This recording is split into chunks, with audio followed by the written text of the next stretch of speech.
So now we'll spend a couple days on a phony issue. A phony issue because poor Barack Obama, the whole country has to come to his defense. Some a-hole asks a stupid question. Trump essentially dismisses it and answers what he wants to answer. Doesn't in any way confirm what the a-hole says.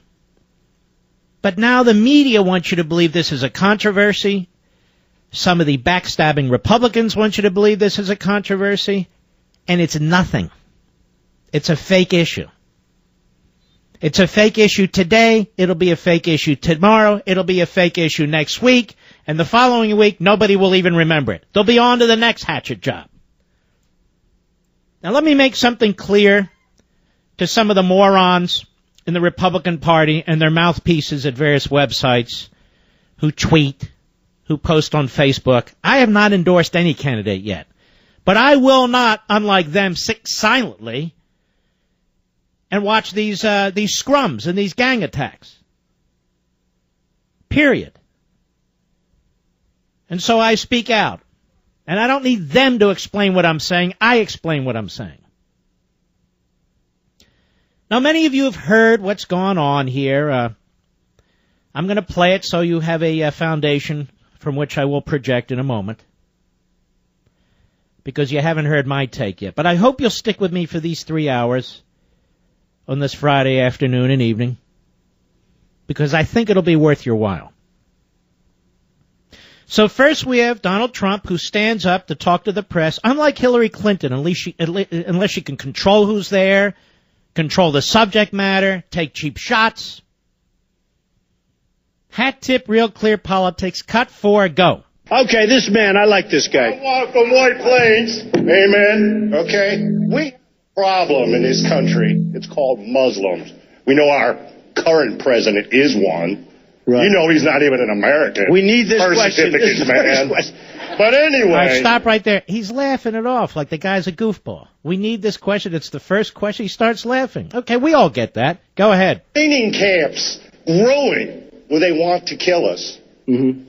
That's my question. When can we get rid of them? We're going to be looking at a lot of different things. And, you know, a lot of people are saying that, and a lot of people are saying that bad things are happening out there. We're going to be looking at that and plenty of other things. Oh, my God! How controversial is that? Oh, my Lord! He didn't come to Barack Obama's defense. He decided to address a different aspect of the question. You don't do that. The Praetorian Guard media in this country won't put up with it.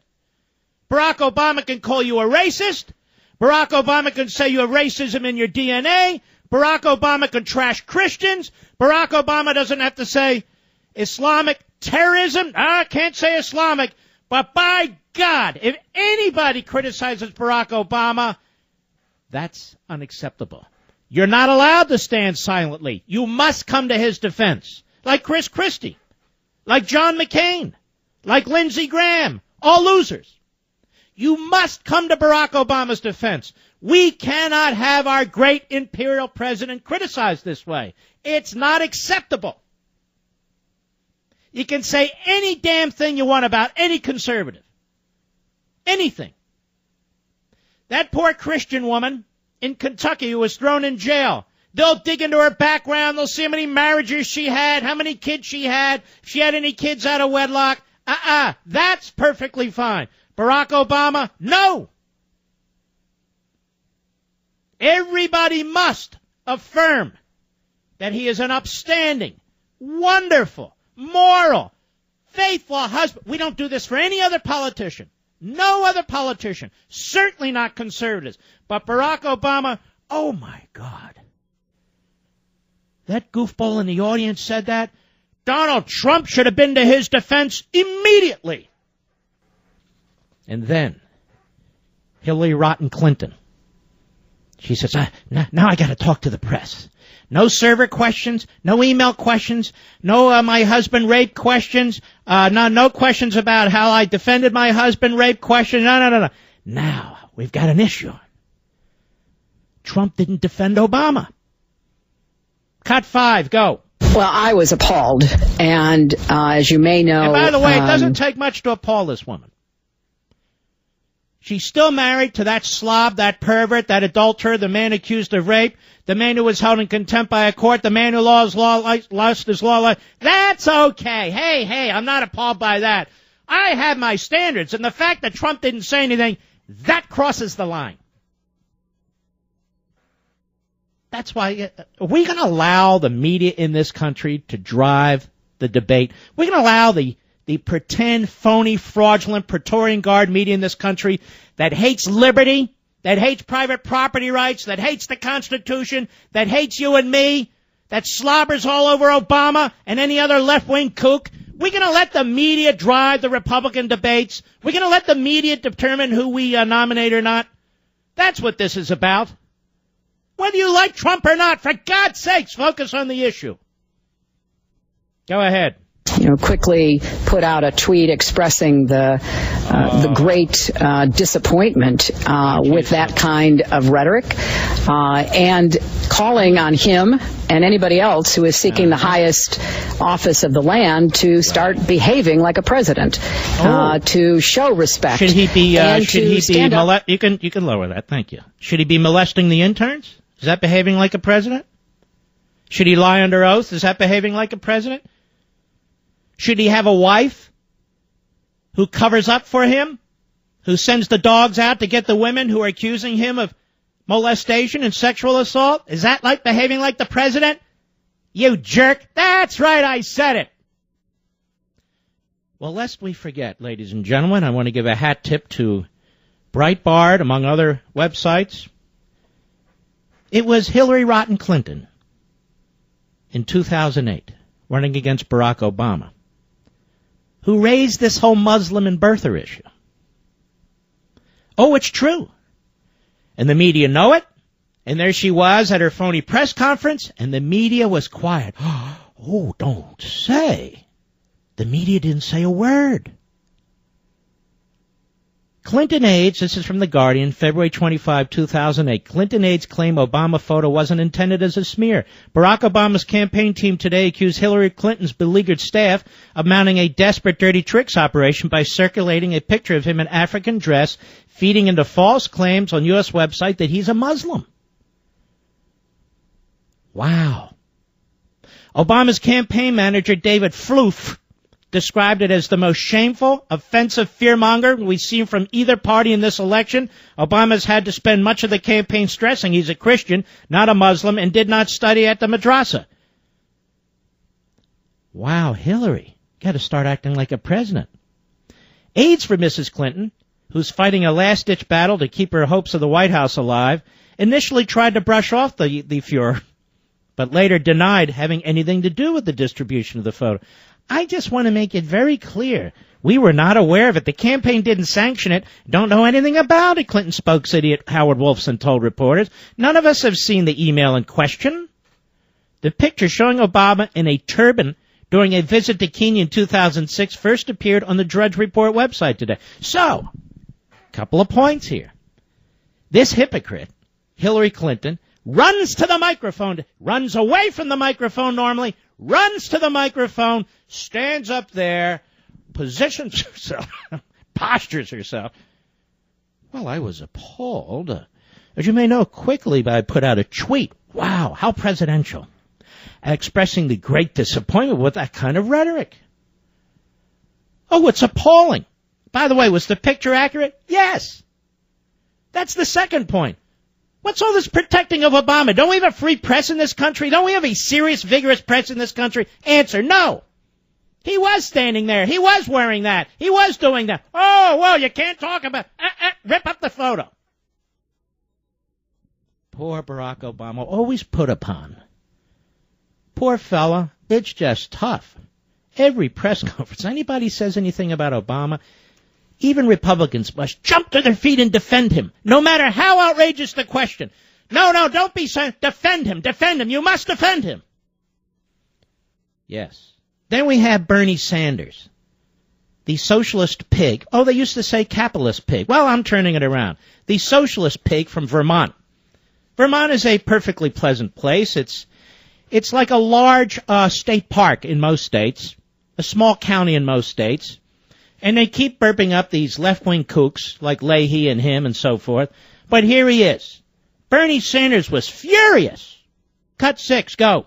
I think it's a disgrace to, again, question whether or not the President of the United States was born in this country or whether he's a Christian. I thought we were beyond that. That is, it's an outrage. Hey, dummy. Trump didn't question any of that at this press conference, at this town hall meeting. The questioner did.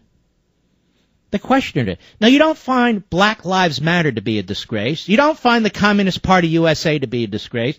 You don't find the Socialist Party of America to be a disgrace.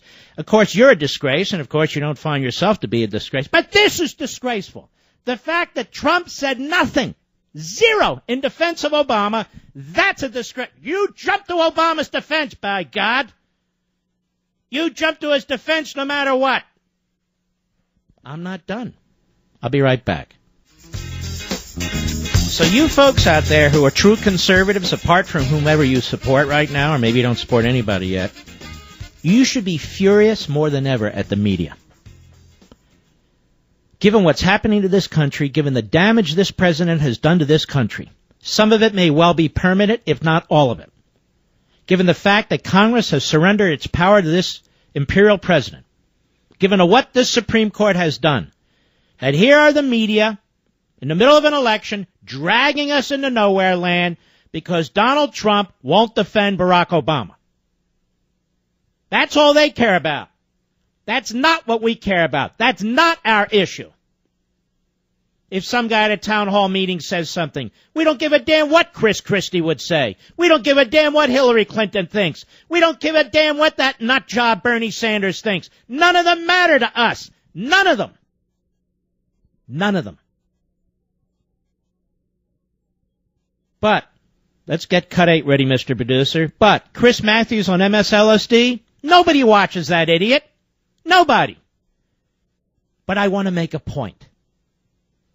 Cut 8, go. April, this is racist crap, of course, and it's, to me, the big original sin of Donald Trump before he went after Mexican people from Mexico as immigrants and as rapists. First of all, this guy who has the same problems as John Boehner does, if you get my drift, or he did, this fast-talking, spittle-spinning nobody throwing around the word racist and rapist and so forth and so on, I take it his family members haven't been abused by illegal immigrants. I take it that he believes in sanctuary cities. I take it he believes that criminal aliens should be running loose in the country because he's weak on law and order. He's big on big centralized liberal government. He's a mouthpiece for the Democrat Party. He is a mouthpiece for Barack Obama. When he was talking about that feeling up his leg, he should have resigned right there and then. He's a fraud. He's a Democrat operative. He's a big Tip O'Neill big mouth. Trump didn't say a thing. How can he be a racist? He didn't say a thing. Meanwhile, Barack Obama, you want to see a racialist, and in many ways a racist, you've got one right there. We all have racism in our DNA. What the hell is that? I don't have racism in my DNA. I never have. And neither do my children.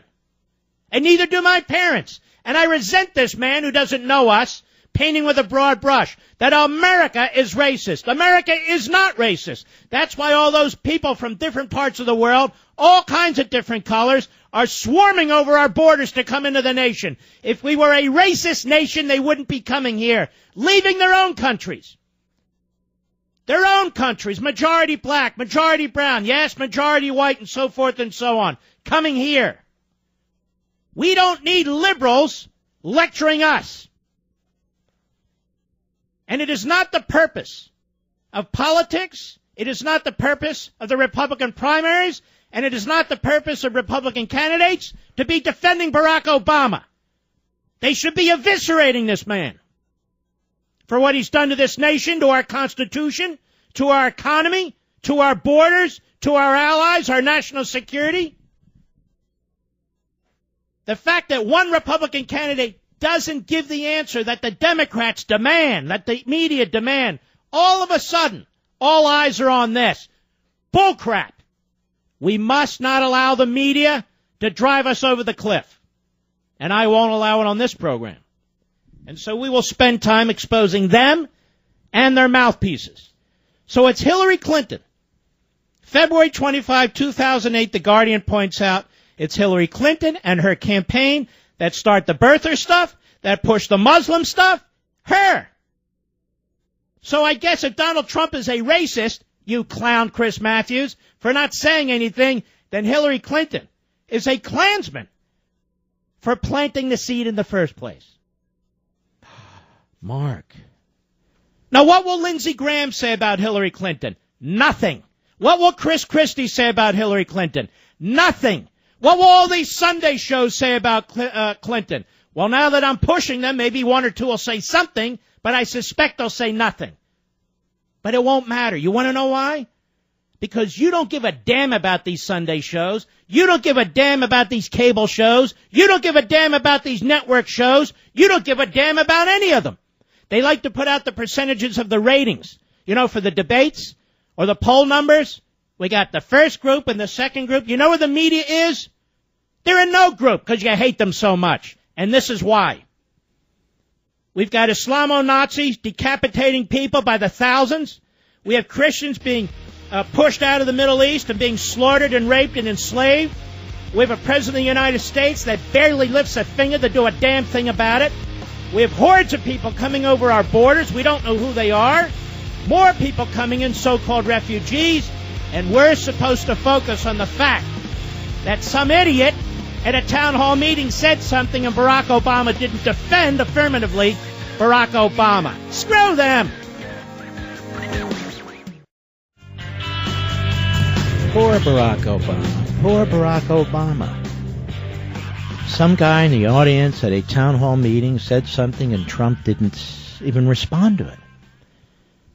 He's got to get with the program. By the way, everybody listening, you may support other candidates. I'm doing this for all the Republican candidates who genuflect to the media, who are spooked by the media. Oh, did you do this? Oh, I apologize. Oh, I would have done. Oh, I apologize. Stop. The American people hate the media. You don't need to genuflect to the media. Fight the media. It's very interesting, too, to hear people like Chris Matthews, complete fraud, and Hillary Clinton, another fraud, and Bernie Sanders, a fraud. So Obama, a Muslim. He's a Muslim. And Trump didn't come to his defense. Defense of what? My God, he accused him of being a Muslim. Oh, not a Muslim. Oh, my God. And these liberals are offended. It's outrageous that Donald Trump didn't speak up and say, no, he's not a Muslim. So apparently to liberals, being a Muslim is like being a leper. My God, he's a leper. No, he's not a leper. No, my God, he didn't. You see what I'm saying? Because the liberals are so buffoonish. They don't even realize they're the racists. They're the clowns. I want to tell you a story about a man. This links to it. You got to stick with me. I know what I'm doing. Follow me all the way through. A man by the name of Rashid Khalidi. Because to me, ladies and gentlemen, who cares what religion Barack Obama is? He certainly doesn't seem to practice any. I mean, Jeremiah Wright, was that really a religion being practiced in his church? No. Hate-filled, left-wing, segregationist, anti-Semitic, anti-American crap. I say with all due respect.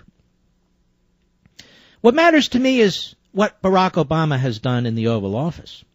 He can be Hare Krishna for all I care. Which takes us to Rashid Khalidi. Rashid Khalidi is the Edward Said Professor of Arab Studies at Columbia University, Director of the Middle East Institute at Columbia School of International Public Affairs. This is from our friends at discoverthenetwork.org. Khalidi is on the Board of Trustees and a member of the non-governmental organization MIFTAH, A notable fellow board member is Khalil Ghassan, president of the Washington, D.C.-based National Association of Arab Americans. Khalidi was born in New York in 1950. the son of a Palestinian father and a Lebanese mother. He earned a BA degree from Yale University in 1970, a PhD from Oxford in 1974. During the 70s, Khalidi taught for a brief time at the University of Beirut, where he often spoke to reporters on behalf of Yasser Arafat's Palestinian Liberation Organization. Ooh, now we're getting somewhere. Prior to joining the Columbia faculty, Khalidi was a professor at the University of Chicago. Ooh, starting to ring a bell. Where he served as director of both the Center for Middle Eastern Studies and the Center for International Studies. Khalidi has long cited the late Edward Said as his major academic influence. Following the latter's death in 2003, Khalidi penned an obituary that valorized Said for giving a voice to the voiceless via his eloquent espousal of the cause of Palestine. Said hated Israel. Stick with me, it gets better. Pay attention, Chris Matthews, I'm educating you. Anyway. In this context, Khalidi likened Said to another of his idols, the Israel-hating Noam Chomsky. Like Noam Chomsky and very few others, he wrote, he, Said, managed not only to reshape his own field of scholarly endeavor, but to transcend it, influencing other fields and disciplines, and going well beyond the narrow boundaries of the American Academy to become a true public intellectual, a passionate voice for humanistic values and justice in an imperfect world. As with Said before him, Khalidi's involvement with the Palestinian cause, goes beyond mere support. Ready? News reports, including a 1982 dispatch from Thomas Friedman of the New York Slimes, suggest that he once served as director of the Palestinian press agency. Khalidi's wife, Mona, was reportedly the agency's main English language editor between 1976 and 1982. Khalidi so strongly identified with the aims of the PLO, which was designated as a terrorist group by the State Department during Khalidi's affiliation with it in the 80s, that he repeatedly referred to himself as we when expounding on the PLO's agenda.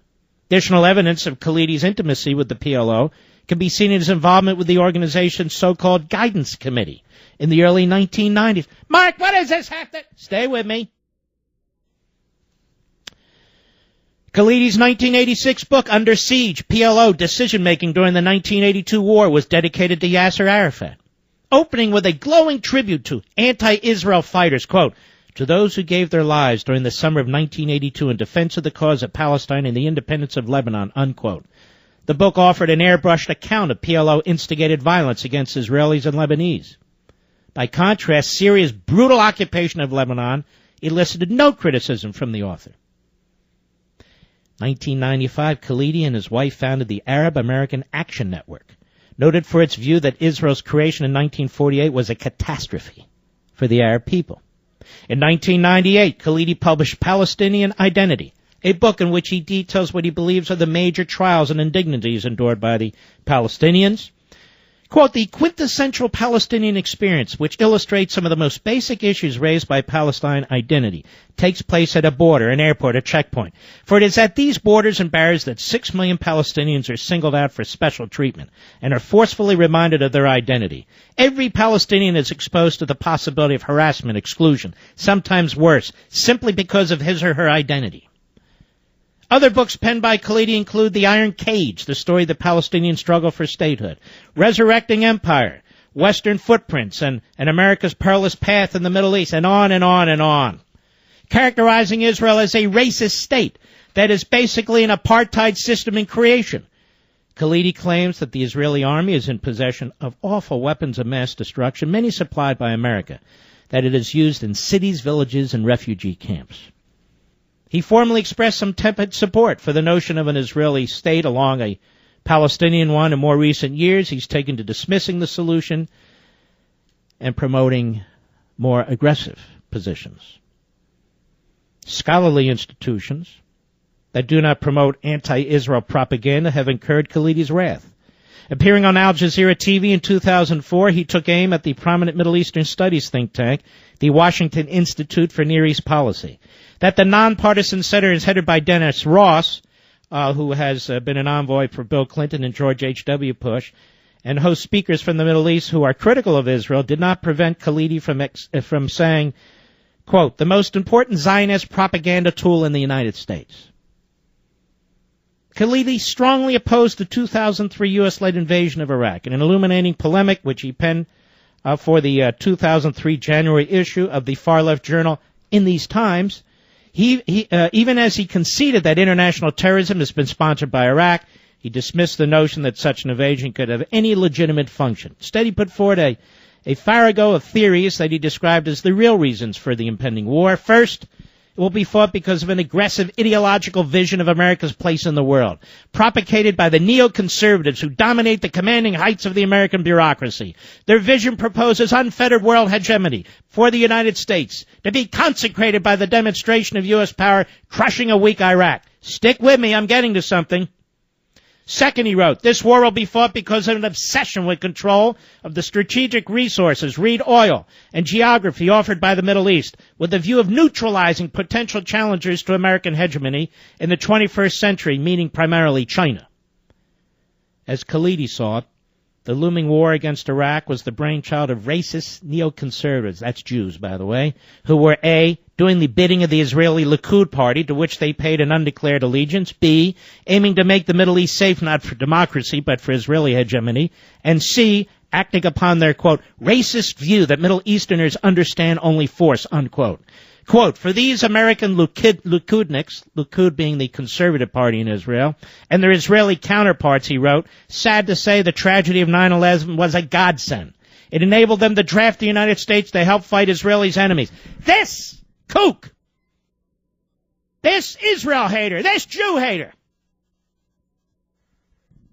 was one of Barack Obama's closest friends. Chris Matthews doesn't care about that. Bernie Sanders doesn't care about that. Hillary Clinton doesn't care about that. Not one damn news agency or outlet cares about it. Not one. Not one. They stand silent. They stand silent in the face of all of this. And I'm not done. Khalidi's a longtime friend of Barack Obama and Michelle Obama. In the 1990s, Obama and his wife were regular dinner guests at Khalidi's Chicago home. During the 2000 election cycle, Mr. and Mrs. Khalidi organized a fundraiser for Obama's unsuccessful congressional bid. 2001, again in 2002, the Woods Fund of Chicago, while Mr. Obama served on its board, made grants totaling $75,000 to Khalidi's Arab American Action Network. In 2003, Obama attended a farewell party in Khalidi's honor, when the latter was leading the University of Chicago to embark on his new position at Columbia. And the Los Angeles Times has the tape of what Obama said in honor of his dear friend Khalidi, and they will not release it. They will not release it.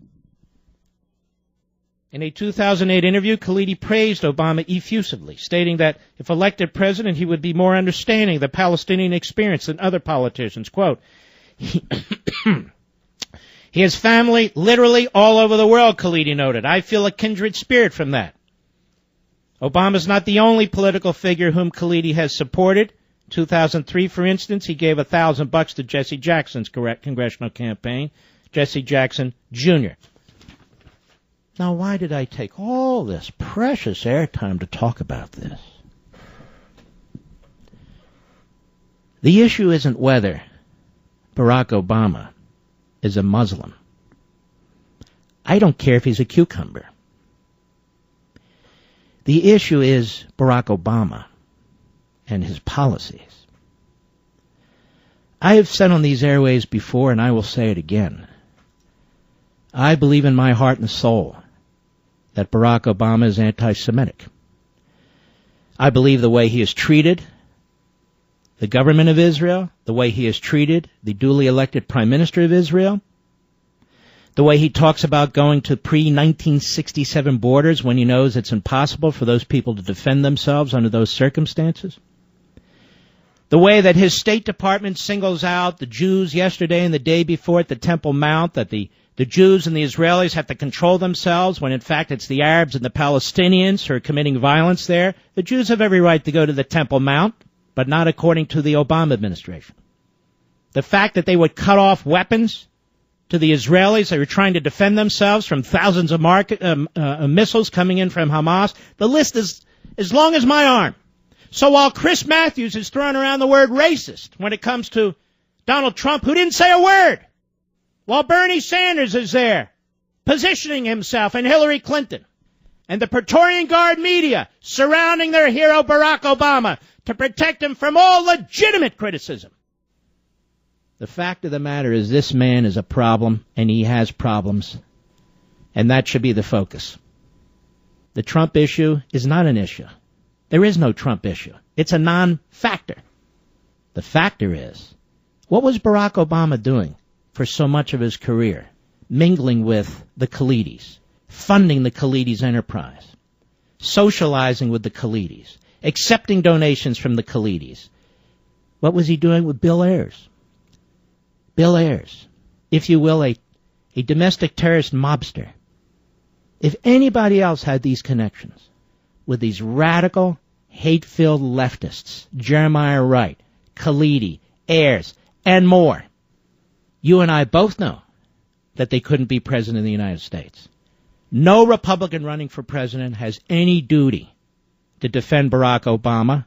They have no duty to correct somebody who asks a question unless they want to. And it is certainly no scandal if they don't. We must not allow the media in this country to tell us what to believe and how to believe it and how to conduct ourselves. This country's going to hell thanks to this media, thanks to their academic buddies, thanks to the boobs in the White House, and we don't need to make one damn apology. Tell me, media, why did you cover up the Khalidi relationship with Obama through both of his campaigns, and why do you still do it? Tell me, media, why did you fail to expose Obama's relationship with Bill Ayers, a domestic terrorist? Quote, kill all the rich people, bring the revolution home, kill your parents, quote unquote. Participated in the bombings of a New York City police headquarters in 1970, the Capitol building in 71, the Pentagon in 72. Has Ted Cruz ever done anything like this? Has Scott Walker ever done anything like this? Has Donald Trump ever done anything like that? Or any of the other Republicans? And yet this wasn't a disqualifier. 20 years. Barack Obama sits in the pews in front of that jerk, that filthy, poisonous, cancerous jerk, that pretend reverend, right, for 20 years. Did anybody say at any time until Obama decided it was in his best political interest after 20 years? Did anybody ever say to him, why didn't you denounce the poison that was coming out of that man's big mouth? For 20 years, he voluntarily picked that church and sat in those pews. Not some jerk in the audience getting up and asking a question and a non-answer. Wright married him and his wife. He baptized his children. He liked Wright. He agreed with Wright. That's why he was sitting in the pews. He liked Khalidi. He agreed with Khalidi. That's why he was his buddy. And he likes Bill Ayers. Bill Ayers launched his career as a politician. No, you and I are supposed to be upset about Trump all weekend damn long. Don't watch the news. Watch football. Do something else. You cannot allow them to push us around. And you'll see the weak Republicans. Watch them. You've already seen Christie, Mr. Tough Guy, buckle, folded like a cheap tent. Lindsey Graham is a useless mosquito running around trying to bite every candidate he can. He's a pimple on an elephant's ass, may I say, with all due respect. Ladies and gentlemen, I am putting together the case, the prosecutor's case, against the left, against the media, against rhinos, yes, and against Obama. And all the Republican candidates better wake up, because one of them will be next in line if they're not careful. I'll be back.